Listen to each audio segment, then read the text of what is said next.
Va ora in onda l'altra metà della radio, parità di rassegna. Conduce Laura Ravetto.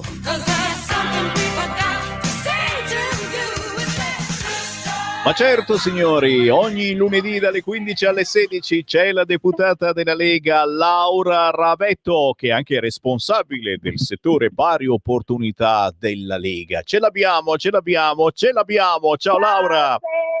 Come stai? Ehi là, bene, grazie. Sotto l'acqua, temporale a Milano, tu dove sei?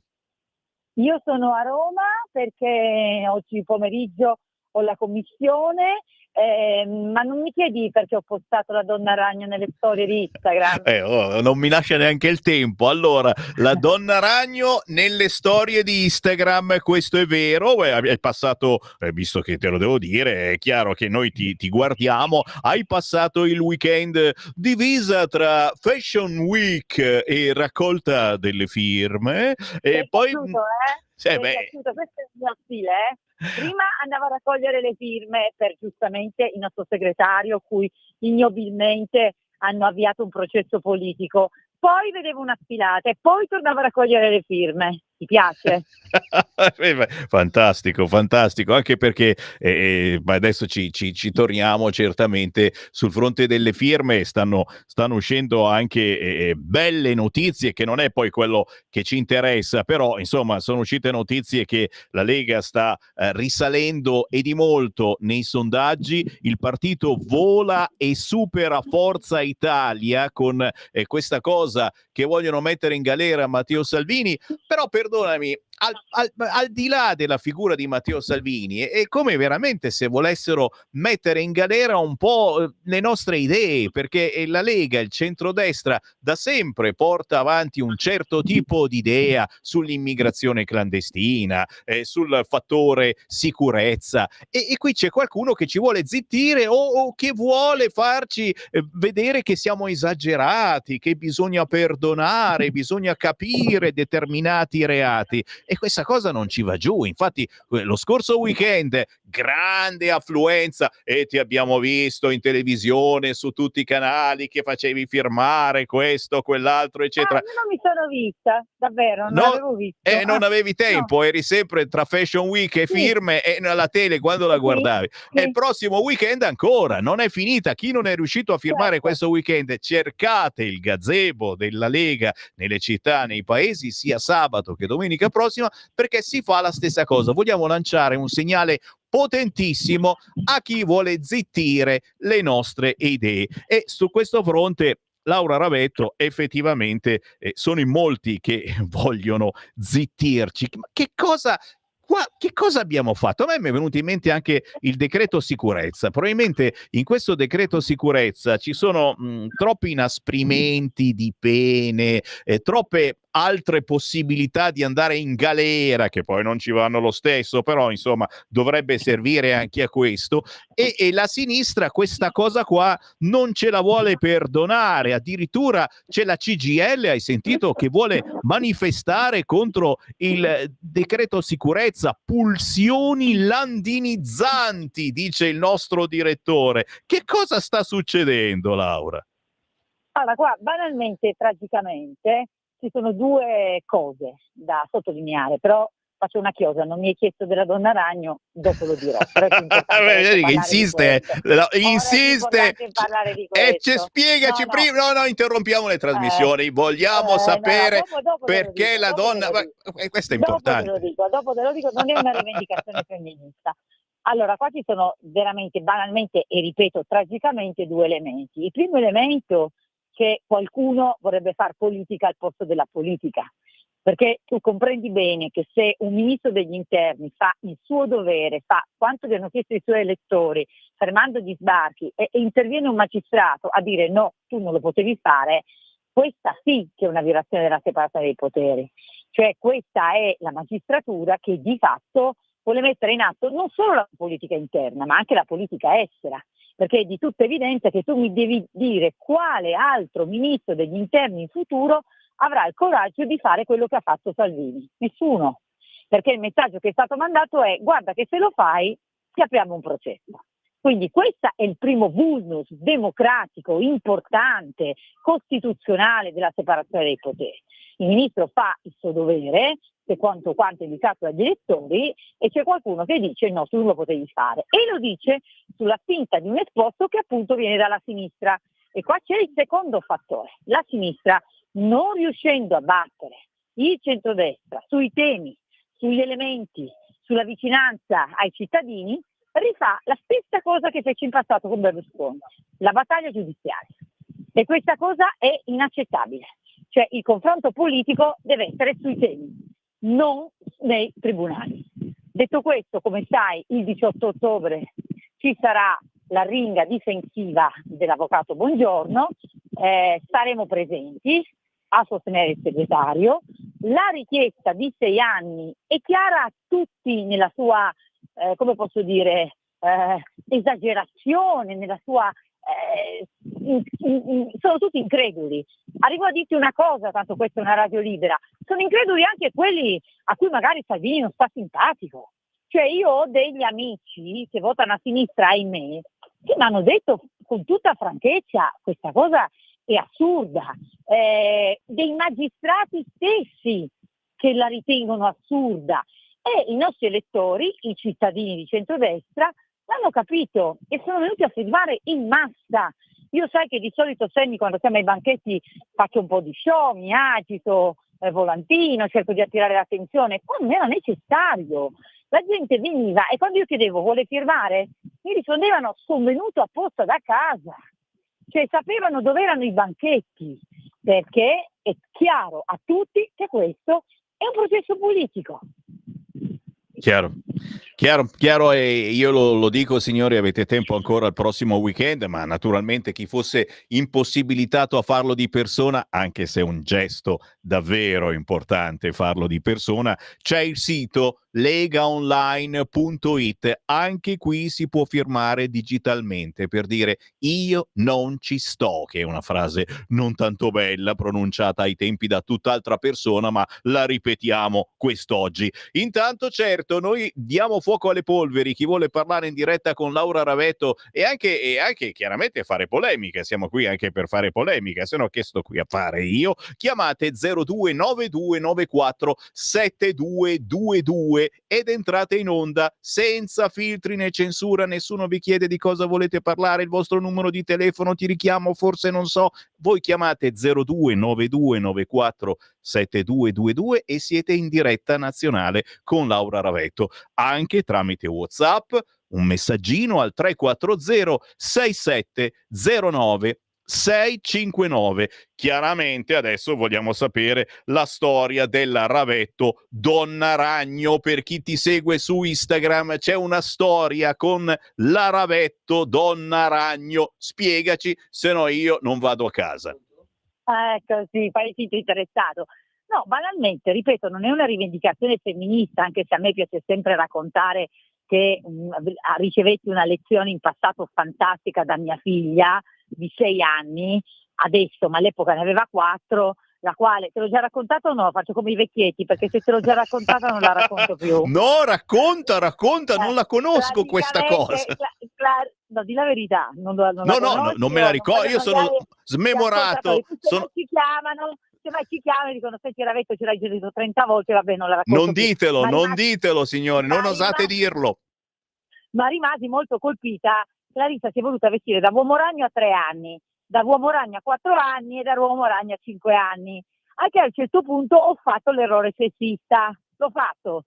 Gli ho detto a 5 anni, ma Clarissa, non è che ti puoi vestire da principessa, e insomma l'uomo ragno è un maschio, lei ma cosa mi fa? Ma l'uomo ragno ha la maschera, chi te l'ha detto che sotto ci sia un uomo? Grandissima, l'ho amata. C'è già una bambina che giustamente dice può esserci pure la donna ragno, no? Nella vita. Però banalmente la mia storia l'ho postata perché, caro Sammy, domenica a Milano, e non ne farò una colpa al sindaco Sala, lo metto subito per iscritto, sono stata punta da un ragno sul piede e tu sai che sono vagamente ipocondriaca, ho avuto il terrore fosse un ragno violino. Invece era un ragno normale, sono gonfiata e sgonfiata, però adesso so tutto sul ragno violino. E vi devo anche dire, così facciamo anche un servizio pubblico, perché i medici del Niguarda, non so se potevo dirlo medici del Niguarda, ma ormai l'ho detto, mi hanno detto: onorevole, ci aiuti anche un po' a far capire che però, insomma, sì, c'è stata una gravissima evento che tutti conosciamo quest'estate, però ecco, sono situazioni che si curano con gli antibiotici, che solo in casi molto molto limitati procurano danni veramente seri. Certo, bisogna andare in ospedale e quant'altro, però ecco, insomma, non è una cosa che si gestisce. Ecco, basta, questo era l'aneddoto sulla mia morso del ragno. E per cui ho postato a Don Aragno, mi sembra certo, evidente. scusa un attimo, sono al telefono proprio con l'ospedale Niguarda. Sì, ditemi, e quindi non se ne andava più? Proprio vi ha piantato un torrone, non voleva Sì, più. un torrone pazzesco. Devo anche dirti, Semi, che a un certo punto le infermiere, perché parliamo di orari tra la mezzanotte e le 3 di notte, e tra l'altro complimenti alla sanità lombarda, perché veramente sono fantastici, cioè chiaramente c'erano persone, chiaramente sono stata lì, ho guardato, ho aspettato, sono velocissimi, sono bravissimi con tutti, grandi complimenti alla sanità lombarda. Ma al netto di questo, a un certo punto le infermiere, tu ti stupirai, ma mi hanno detto: onorevole, torni, è troppo simpatica. Io ho detto: no, grazie, spero di non dover tornare, spero che non sia una cosa grave, però sì, sono stata morta dal ragno. No, Sì. capita, è chiaro, abbiamo visto in televisione e poi più di una volta, insomma, c'è stato questo ragno violino che morde. In alcuni casi può essere davvero pericoloso, però hai fatto benissimo fare un giro, in questo caso al pronto soccorso, si ha la sicurezza. Intanto apriamo le linee, dai, vediamo chi vuole entrare in diretta. 0292947222. Sappiate che Laura Ravetto si è salvata anche dal morso del ragno.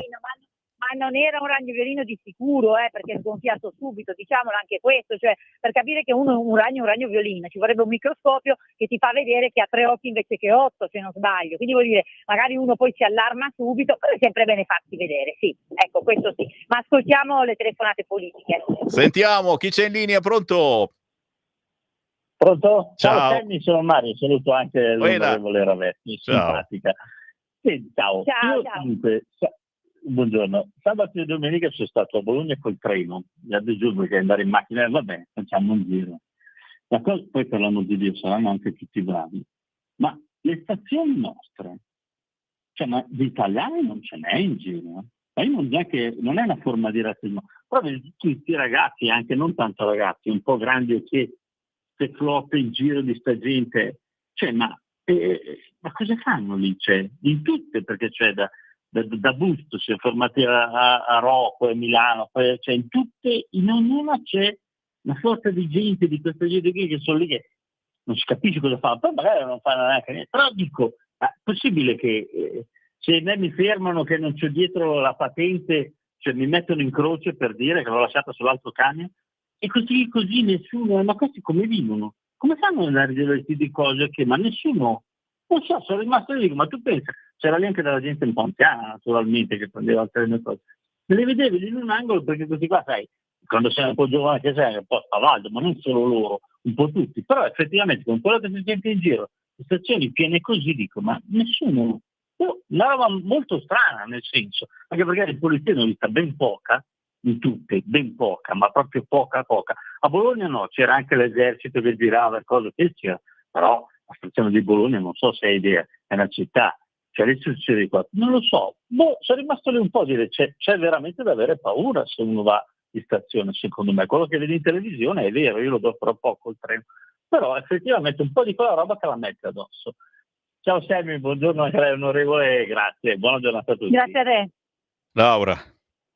Ma allora, dunque, qua c'è un tema specifico. Io adesso non voglio gettare, perché sennò sembra che faccio io la polemica sempre con i magistrati, e non voglio farlo, o anche amici magistrati. So che la maggior parte dei magistrati fa benissimo il proprio dovere, per carità. Però qua c'è un tema che mi viene soprattutto spiegato dalle forze dell'ordine.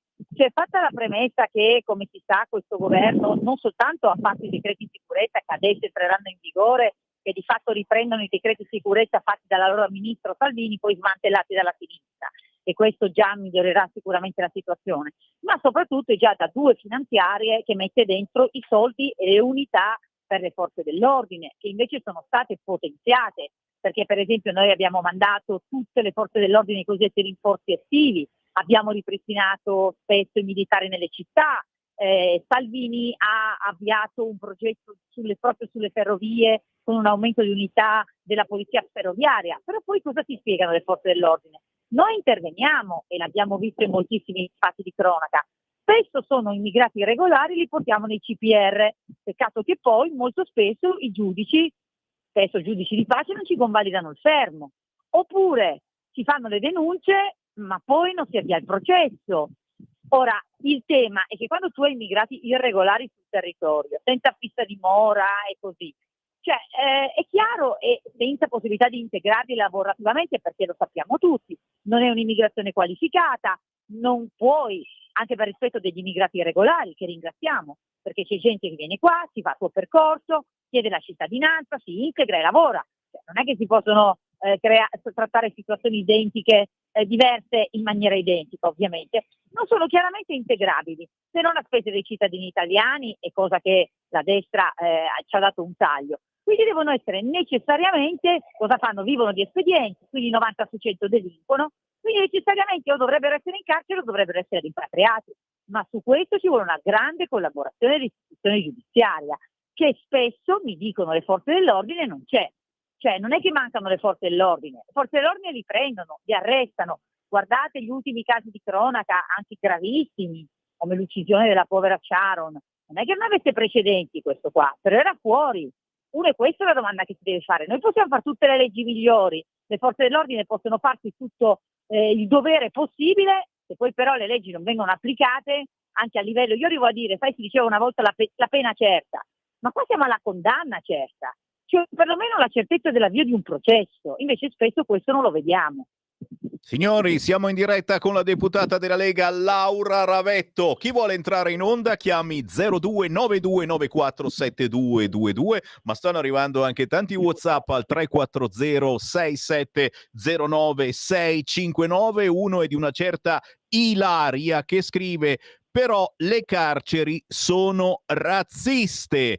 Non sarà mica Ilaria Salis, è il superamento delle carceri. Ravetto, cosa rispondiamo a Ilaria Salis che ha lanciato questa pietra dicendo che le carceri sono razziste?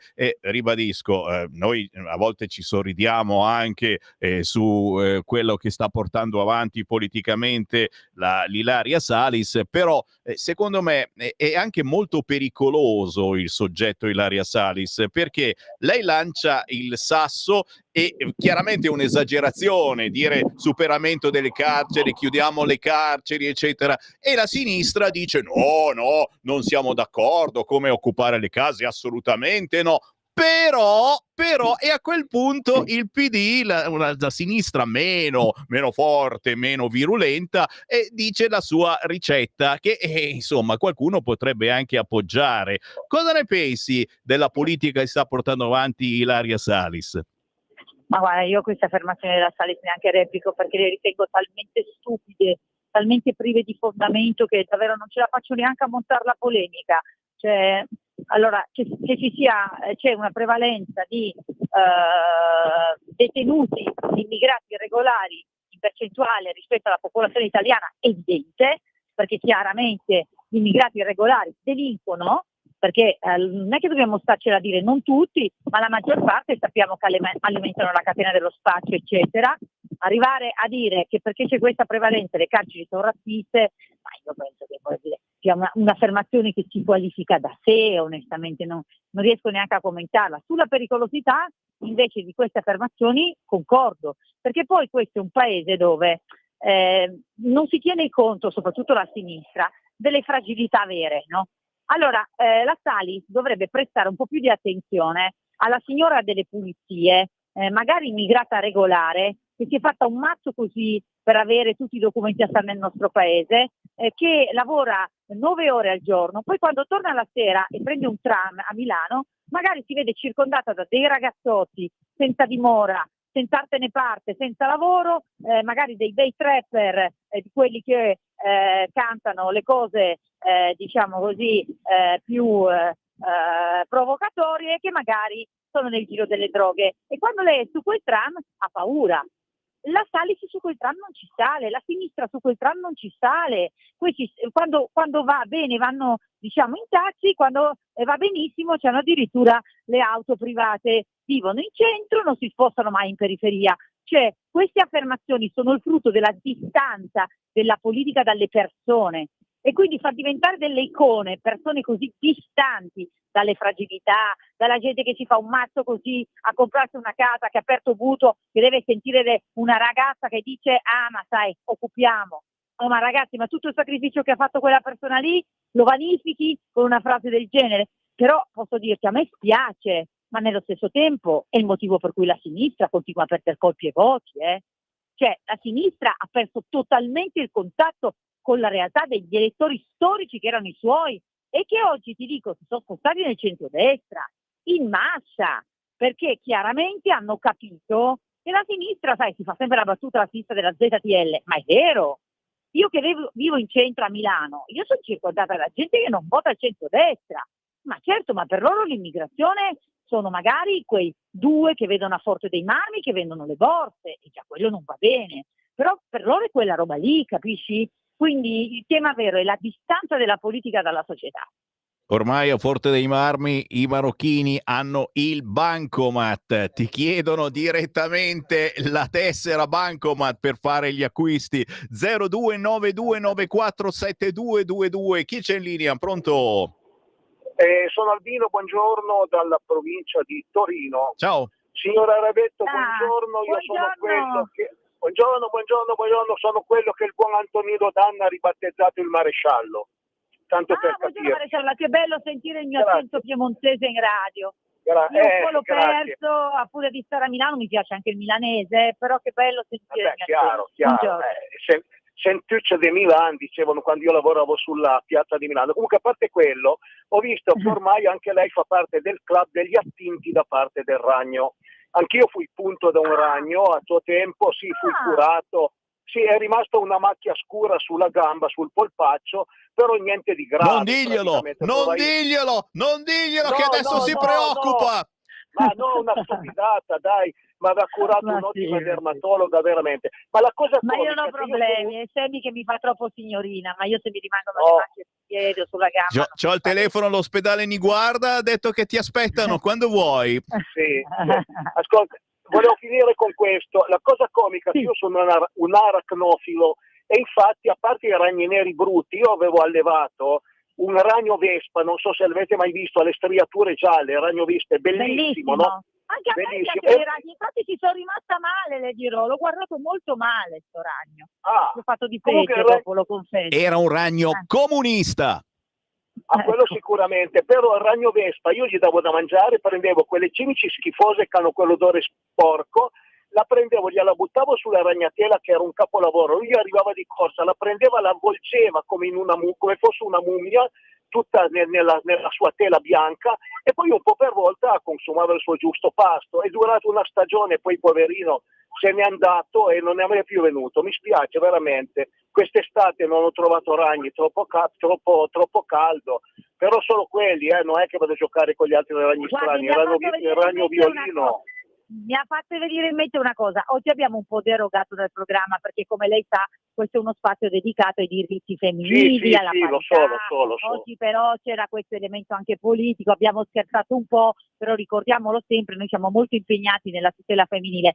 Però le voglio dire una cosa, ma questa cosa del ragno è molto interessante, può darsi che possa fare anche una rubrichetta a parte, magari serale, in cui facciamo, diciamo così, un confronto su queste tematiche. Un po' scherzo, un po' no, perché sa che mi sono appassionata anch'io, perché poi mi sono andata a vedere tutti i tipi di ragni, Certo.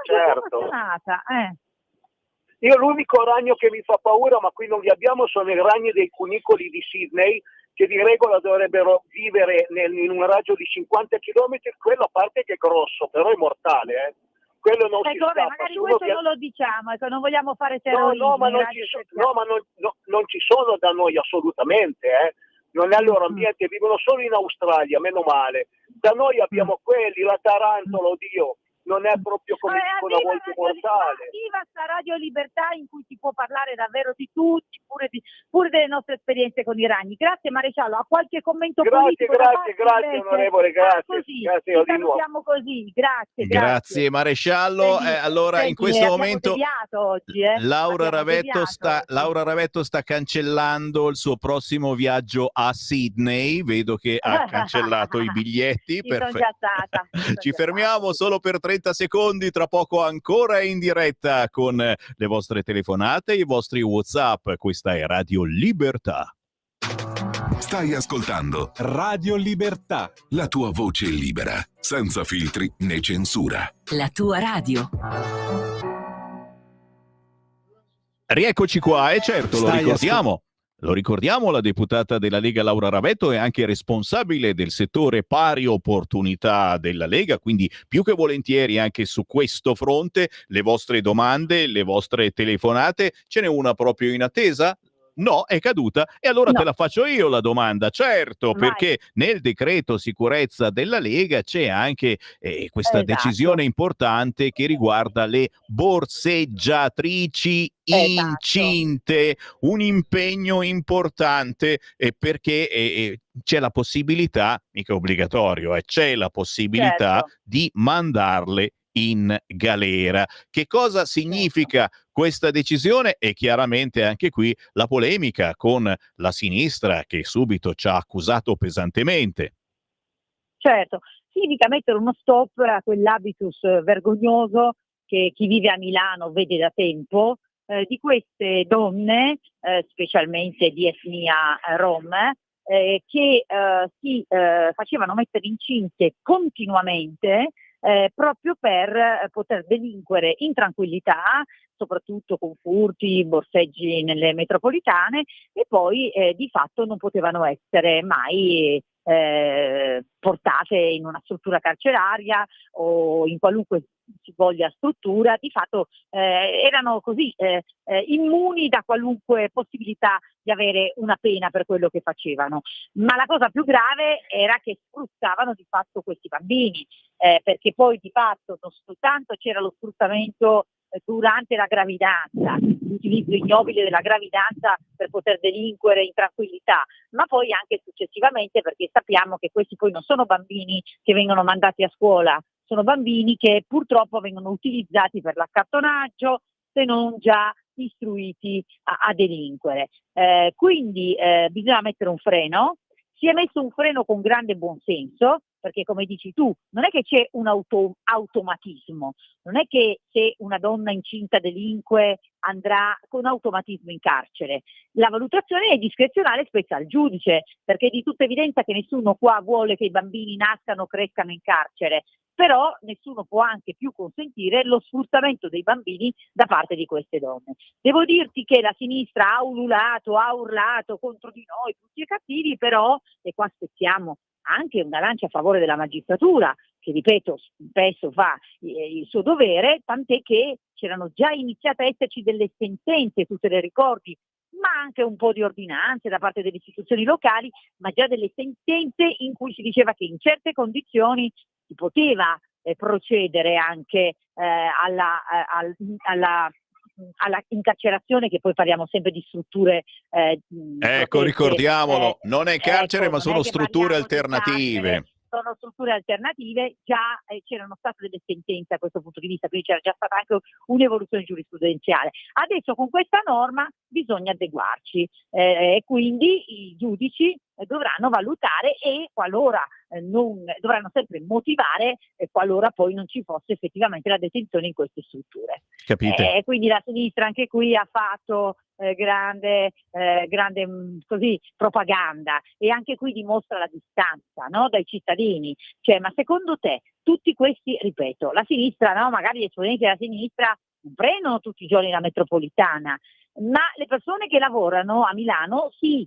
E quindi questo borseggio continuo, questa impunibilità era una cosa inaccettabile per i cittadini. Bisognava metterci un punto, nello stesso tempo, ripeto, a tutela degli stessi minori che venivano beceramente sfruttati già quando nella pancia della madre.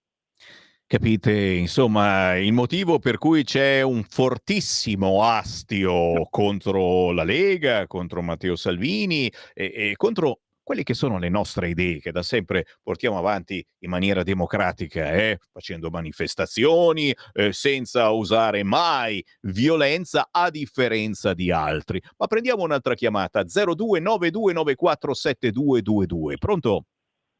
Buonasera a tutti e due, Lisetta. Quella.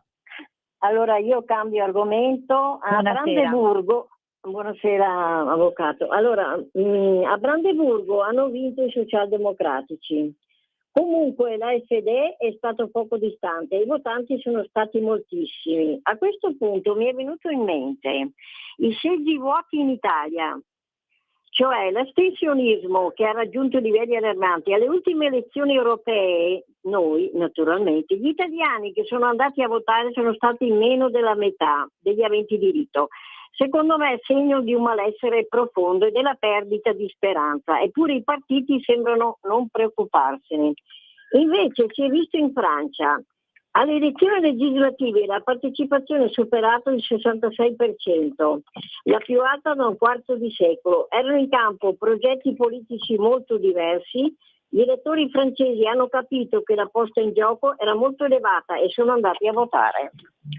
Tutto qua, vi saluto e buonasera a tutti. E dici niente, Grazie. siamo sulla notizia, ricordiamolo, in Germania, grazie al voto tattico, che sarebbe poi tipo il nostro patto di desistenza, l'SPD non è stata battuta, ma per un soffio dall'ultradestra. E attenzione, ci sono stati il 70% di votanti, quindi qualcosa sta cambiando, è un segnale fortissimo che arriva dall'Europa e che chiaramente è arrivato anche in Italia. Sì, anche qui, no? Allora poi la sinistra, il giochino che fa è dire è una vergogna, è la spinta di popoli che diventano estremisti, di partiti estremisti. No, io non credo che in Germania siano tutti estremisti. Io credo che le ricette della sinistra abbiano scontentato tutti e le due cose che scontentano di più sono appunto l'immigrazione e l'altra è questo Green Deal, perché questo Green Deal anche qui è tutto sulle spalle della popolazione più fragile. Guarda, mi ha colpito, no? Perché poi è stato molto dato spazio al fatto che la Meloni si è pronunciata in Confindustria commentando negativamente questo Green Deal, ma il presidente di Confindustria sembrava Salvini, cioè ha detto 5 volte che questo Green Deal fatto così non va bene, cioè le cose che diceva Salvini diceva la Lega 4 anni fa e ci sentivamo dire che eravamo quelli che non volevano prendere atto del cambiamento climatico, che non volevano migliorare la situazione ambientale, tutte balle, perché chi è che non vuole migliorare la situazione ambientale? Tutti vogliamo migliorare la situazione ambientale, il problema è che devi farlo in maniera sostenibile per le famiglie, quindi senza aggredire le case, senza aggredire le proprietà, senza aggredire la nostra industria automobilistica, ma farla in maniera sostenibile. E questa sarà la prossima domanda che ti farò. Naturalmente torneremo tristemente sull'ennesima alluvione in Emilia-Romagna e nelle Marche e tra poco il tempo di una telefonata e ti chiederò se davvero il PD sta pagando un troppo grosso prezzo politico agli ecologisti, agli ambientalisti, perché questa cosa che i soldi c'erano ma non sono stati spesi o sono stati spostati, sinceramente mi fa parecchio arrabbiare, soprattutto perché su queste frequenze stiamo portando avanti l'autonomia differenziata e io mi chiedo se mai ci fosse un po' di autonomia differenziata potrebbe andare meglio la cosa, ma prima c'è la telefonata. Pronto? Buongiorno Sammy. Voilà. Sono Mario da Pontedera, un Carissimo. saluto anche all'onorevole Ravetto. Dunque, io porto la mia esperienza di giovedì scorso, quindi cittadina con meno di 30.000 abitanti, quartiere tra i più malfamati, zona stazione, e praticamente una settimana sì e una settimana no ci sono degli episodi di violenza. Quindi proprio davanti al mio portone 7 nordafricani hanno cominciato a spintonarsi, botte, poi alla fine anche il coltello. Io ho chiamato il 112, così come hanno fatto i miei vicini, come abbiamo fatto altre volte. Ora, indipendentemente da tutto, quello che su cui voglio puntare, siccome l'abbiamo già fatto anche anni fa di chiamare i carabinieri, che questo non è più il pronto intervento, perché adesso non risponde più direttamente il carabiniere, risponde qualcuno, un call center, che come dire, ti cerca un agente, un carabiniere disponibile e ci mette un sacco di tempo. Oltretutto mi stava facendo anche delle domande, ma vede se ci sono dei feriti, che cosa stanno facendo. Io mi sono anche un po' incavolato, mi passi velocemente, cioè, voglio dire, è un caso, come dire, posso rischiare anche io se esco fuori di casa, no? Ecco, volevo far presente questa cosa perché è veramente assurdo che questo non è più il pronto intervento, è un numero così, infatti sono passati 20 minuti e gli ultimi 3-4 minuti questi si sono dileguati e sono andati a prendersi a coltellate nella piazza lì vicino. Questo è quanto. Saluto. Grazie Laura. Ma allora, per la mia esperienza, le forze dell'ordine fanno più di quello, diciamo, che gli viene richiesto. Qua il tema vero è la disponibilità e noi come governo, come ho detto prima, abbiamo potenziato tantissimo i presidi. Qua il problema è le decisioni anche a livello di enti locali. Ora non ricordo il signore di che città era, Sammy? Pontedera, siamo in provincia di Pisa. Perché adesso io non so, però di solito vedi per esempio a Milano c'è il grande problema che sulla polizia locale più del 60% viene tenuta negli uffici, quando invece dovrebbe essere in strada, quindi diciamo c'è anche un tema di decisioni a livello istituzionale di quanti siano veramente poi sul territorio a girare. Devo anche dirti che però c'è il tema dell'immigrazione irregolare, perché con tutta questa affluenza di immigrati irregolari è molto difficile per le forze dell'ordine inserirsi su tutte le situazioni, quindi sicuramente auspico che dal decreto sicurezza arrivi diciamo un aiuto da questo punto di vista. Senti, torniamo alla triste notizia dell'alluvione in Emilia-Romagna. Che sensazione hai avuto, con chiaramente tanta solidarietà per quelle popolazioni che sono state nuovamente colpite a distanza di poco più di un anno? È possibile che nella stessa zona esondi nuovamente lo stesso fiume, magari non dallo stesso punto, ma 100 metri più in là dove non è stato rifatto l'argine, magari? È possibile sta roba? Allora, io non amo la polemica politica quando ci sono di mezzo danni, morti, feriti, quindi sicuramente non ho apprezzato neppure io la polemica immediatamente dopo l'evento, quando ci sono ancora i soccorritori in opera, bisogna soccorrere le persone, eccetera. Poi però bisogna fare, trarre delle conclusioni. E io mi sono un po' informata sui numeri e sulle azioni, sentendo anche i nostri della Lega sul territorio. Allora, premesso che all'Emilia Romagna in 14 anni sono stati dati 600 milioni di euro per la pulitura dei fiumi, che è il vero problema lì, sono stati dati di fatto per il territorio idrogeologico, per il mantenimento del territorio, ma lì il vero problema è la pulitura dei fiumi, no? Anche in questo caso, che poi esondano. E premesso che ci sono stati interventi da giugno 2023, insomma, che hanno iniziato il disboscamento, quindi un pochino, tardivi. Fatta questa premessa, quello che parrebbe, poi io adesso mi rimetterò a chi farà le sue verifiche, però mi dicono dal territorio che dai video, anche di questo ultimo evento, ancorché circoscritto, risulta che ci siano accatastati spesso intorno agli argini quegli alberi che avevano tagliato. Cioè parrebbe, poi ripeto va verificato, ma se fosse così sarebbe incredibile, che hanno tagliato gli alberi, poi però li hanno lasciati lì in molti punti e questo ha fatto una sorta di tappo di sughero che ha impedito di fatto all'acqua di defluire come doveva defluire rispetto all'argine. Ora ripeto, non sono della protezione civile, non sono lì, sono notizie che ti do sapendole derelato, insomma me le hanno riferite, però ecco, indubbiamente bisognerà fare un'analisi sia sui soldi spesi ma soprattutto come sono stati spesi, cioè il tema è questi 600 milioni dati in 14 anni nell'Emilia Romagna ci possono dire come sono stati spesi? Ecco, questo è quello che risolverà l'autonomia, che si saprà come vengono spesi i soldi, cioè io banalmente dico sempre autonomia uguale trasparenza. Certo. E c'è qualcuno che questa autonomia proprio non la vuole. Salutiamo Bonaccini, muto come un pesce, ma perché lui non c'entra più niente adesso, si trova in Europa e ci mancherebbe. Chiedi alla Ravetto se non si può fare una legge che proibisca l'infibulazione delle bambine. E proprio l'altra settimana è arrivato un altro caso. In Italia penso sia vietata l'infibulazione, Ravetto. Assolutamente, è vietata in Italia, è vietata da tutte le convenzioni internazionali. Grazie per la domanda. Il 7 febbraio c'è anche una giornata dedicata a questo, contro le pratiche di infibulazione. Abbiamo saputo tutti di quella vergognosa situazione in cui è stata portata una bambina per dei dolori a un ospedale, i medici hanno registrato che era stata infibulata. Da noi non solo c'è una norma che chiaramente vieta questa pratica e ne fa un reato gravissimo, ma c'è anche il dovere del medico, sempre nel rispetto naturalmente delle situazioni delicate di privacy eccetera, di fatto di denunciare queste situazioni.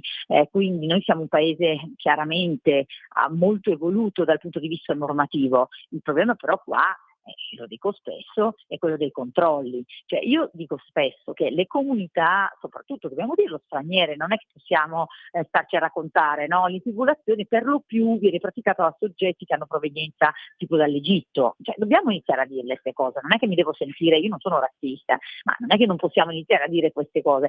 Allora bisogna iniziare anche un po' a fare delle verifiche su queste comunità, sulle persone che arrivano nel nostro paese, perché il trattamento della donna è il primo punto a cui si deve assolutamente aderire per valori quando si sta sul nostro territorio. Figuriamoci quando si tratta di bambine e di pratiche così gravi.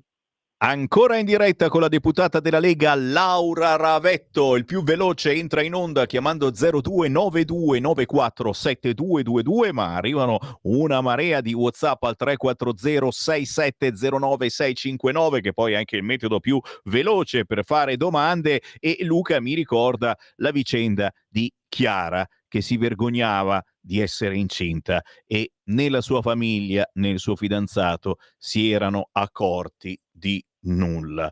Che cosa ci insegna questa vicenda, che non è assolutamente chiara, certo, e soprattutto alla luce delle ultime indagini non si sa proprio niente sulla famiglia e sul fidanzato, e ci sembra incredibile che questa ragazza sia rimasta incinta 2 volte e che neppure il fidanzato si sia accorto di nulla.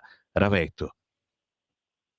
Ma guarda, io sono d'accordo con te. Ho trovato, come tutti, la cosa incredibile. Veramente non si hanno parole. Però ecco, indubbiamente poi sarà una responsabilità della magistratura verificare come sia stato possibile. Facciamoci una domanda collettiva a questo punto, proprio perché non stiamo accusando nessuno della famiglia, figuriamoci, però facciamoci una domanda collettiva su quanto effettivamente ci sia dialogo rispetto a genitori e nuove generazioni, che non significa giustificare le nuove generazioni, tantomeno quando si macchiano di reati di una tale gravità, però ecco, io spero che arriveremo a un punto in cui non è possibile che nessuno si accorga se una persona sta portando avanti una gravidanza e sia a delle velleità talmente gravi. Quindi io davvero, sai, di fronte a eventi così non è che il politico possa permettersi di dire chissà che. Dobbiamo sicuramente, quello lo dico, continuare a insistere sul metro culturale e su come si pone la nostra scuola. Secondo me da questo punto di vista Valditara sta facendo bene, parlando di progetti pilota dove sono coinvolti spesso anche persone, diciamo, tecnici qualificati, fa bene a parlare di introduzione di nuovo dell'educazione civica, fa bene a parlare di voti in condotta, perché sono tutte cose fatte in qualche modo anche per misurare il livello valoriale dei nostri giovani, perché tutto è giusto e intrafamiliare, soprattutto la sessualità, sai come la penso, però diciamo sulla parte non dico etica ma comportamentale la scuola può fare molto. E come, è soprattutto importante comunicare con la vostra famiglia, ragazzi, nipoti, e se non parliamo con il papà, parliamo con la mamma o parliamo con la nonna e il nonno. Certo, ci sono alcune famiglie magari che sono così tradizionali, serie, mi viene da dire bacchettone, non sarà magari questo il caso, e in queste situazioni è quasi impossibile riuscire a parlare. Ci metto un punto interrogativo e prendo un'altra telefonata. Pronto? Ciao Sammy, Paolo Varese. Ciao. Ciao, un saluto anche a Ravetto. Ciao, anche a te. Mi fa piacere parlare con gli do del tu, che in quanto leghista dal 1986 nella sede di Varese, quindi mi sento della famiglia. No, allora, io non voglio... Bene. No, non voglio generalizzare, però la maggior parte dei mali che sono in questo paese sono sempre dati dalle politiche di sinistra, mi dispiace. Poi magari hanno portato avanti qualche cosa che poi alla lunga si è dimostrato valido, vorrei ancora sapere quali sono, però bene o male le politiche della sinistra hanno sempre distrutto il paese, a partire dai verdi della situazione, va bene, che erano verdi fuori ma rossi dentro, e adesso tutti questi disastri capitano perché non c'è stato quello che c'era ai tempi di manutenzione, di pulire il letto dei fiumi, dare un occhio di riguardo ai boschi, e hanno legittimato poi delle altre porcherie perché erano i loro amici, no? Poi per quanto riguarda la certezza della pena, anche lì, non, come dicevate prima, non c'è la certezza della pena, ma non c'è la certezza di niente. Perché? Perché c'è il giudice che nella maggior parte dei casi è sinistronzo,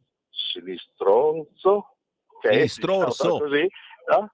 Sinistroso, ecco, no? Che a un certo punto li prende e li mette fuori. Io ho dei tanti amici della polizia, dei carabinieri, dove dicono sì, noi li prendiamo, dopo il giudice li butta fuori, cosa possiamo fare? Ma guarda soltanto gli zingari, li prendono e poi li buttano fuori e vanno avanti a fare le stesse cose. Ma chi è che tutela queste persone? Sono sempre loro, è sempre la sinistra, no? Che ne sanno una più del diavolo quando vengono in Italia, che fanno prendere i soldi e le pensioni ai parenti, piuttosto che le ricongiunzioni finte familiari per prendere i soldi. E sono tutti loro, sono sempre i sindacati, sono sempre i sinistri che alimentano tutta questa cosa e poi creano soltanto dei malcontenti e delle ingiustizie sociali che sono loro primi a crearle per chi poverino si comporta bene. Disastri, hai detto bene, ma per par condicio, prima di fare replicare negli ultimi minuti a Laura Ravetto, ti passo un'altra telefonata anche in video, signori. Abbiamo Zero Calcare che vuole dire qualcosa, sentiamolo. Ciao, mancano ancora 9 giorni per firmare, per raggiungere il numero di firme necessario per presentare il referendum, per accorciare i tempi per chiedere la cittadinanza italiana da 10 a 5 anni. Mancano ancora 300.000 firme. Io penso che effettivamente è una delle cose che potrebbe riportare un po' di giustizia e fotografare il cambiamento di un paese e consentire a chi sta in questo paese, vive, ha relazioni in questo paese, di avere gli stessi diritti degli altri, e quindi mi sembra una roba opportuna da fare. La Meloni in confronto ha fatto un corso di dizione, però ricordiamo che questi portano avanti, tanto non ce la fanno a raccogliere le firme, non ce la fanno, raccolgono firme per un referendum sulla cittadinanza. Si diventa italiani dopo soli 5 anni anziché dopo 10 anni. Laura Ravetto, a te le conclusioni. Che dirti, lo sappiamo, ma premesso che verrebbe da dire a Zero Calcare, come a tutti gli altri, non si è capito perché non l'hanno fatto quando governavano loro. perché se erano così, no, così preoccupati della situazione potevano farlo. Poi si sa cosa pensiamo noi pensiamo che la cittadinanza non sia un punto di partenza, sia un punto di arrivo, che la cittadinanza si debba conquistare e che la cittadinanza non si debba regalare. Questo nell'interesse non solo dei cittadini italiani che giustamente pretendono che i soldi pubblici, che sono pochi, vengano utilizzati per chi effettivamente si sente cittadino e contribuisce al nostro territorio, ma anche nei confronti degli stessi immigrati, perché comunque non è che si può mandare il messaggio che il nostro è il paese del ben godi, vieni qua e ti danno la cittadinanza subito e avrai tutti i diritti. Sarebbe un disastro sociale, ma anche qui, ripeto, dubito che Zero Calcare capisca come vivono le signore delle pulizie in periferia a Milano. E noi naturalmente qua ci fermiamo dandovi appuntamento sull'Instagram della Laura Ravetto, naturalmente. Siamo sempre lì. No, domani alle 9:40, signori, sveglia presto per Laura Ravetto, sarai a Coffee Break, vero? Esatto, alle 9 sono alla Camera perché faccio una piccola battuta proprio sul decreto sicurezza e alle 9:40 sarò a Coffee Break, dove parleremo anche della questione Emilia-Romagna che tu giustamente oggi e dovutamente hai sollevato. Quindi vi aspetto e vi ringrazio. Vai, Laura Ravetto. È un piacere lavorare con te. Sei gentile, dopo che il ragno ti ha punto, adesso sei ancora più dinamica e veloce, non arrampicarti sui muri. Grazie, Laura. Va bene, Buon lavoro. Grazie a tutti. Ciao. Alla prossima, ciao. E noi invece lunedì.